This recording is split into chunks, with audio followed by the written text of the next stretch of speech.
Welcome, welcome, welcome to the Ignorant Thinker Podcast. It's your boy Dennis Holmes. I'm here. This is one of my quick segments I do right here. I just wanted, because I had a real good podcast yesterday. If you didn't listen to it, go back and listen to it. It's on YouTube, it's on Facebook, it's on Spotify, it's on Google Podcasts, it's on Anchor. Please go listen to it. Please subscribe. Thank you very much for listening to us. But it was me and Arthur Burgess the third. We were going back and forth. He gave me a lot of knowledge on the second round of this NBA draft because I got to do this mock draft tomorrow morning.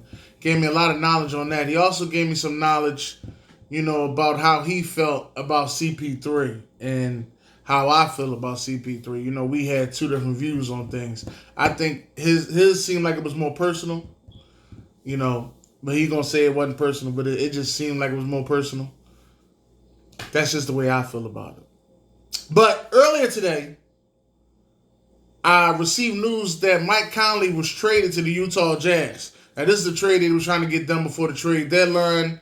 I see everybody trying to get their trades in that they was trying to get done before the trade deadline and right before the draft now.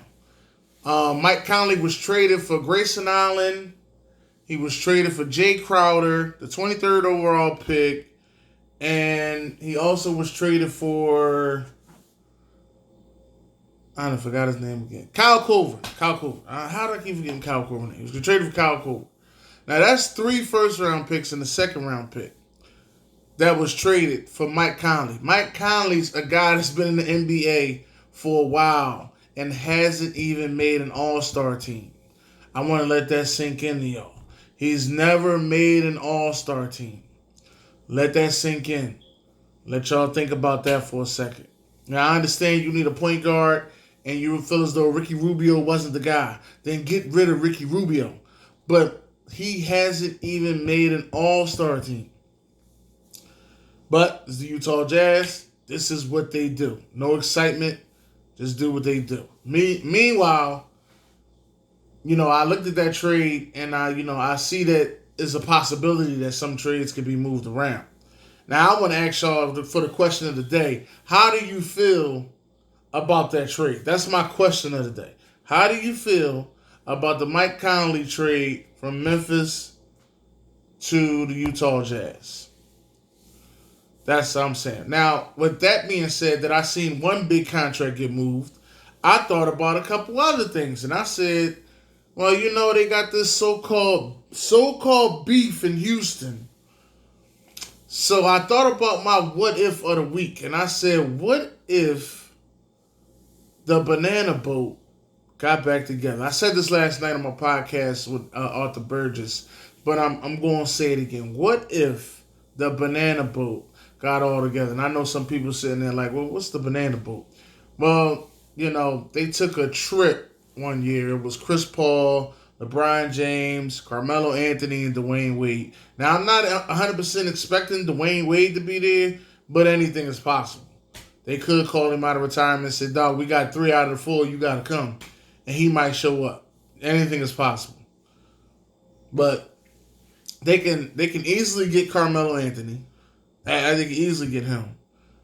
If they make the trade right, they got Chris Paul. That means they got the 3 out of the 4.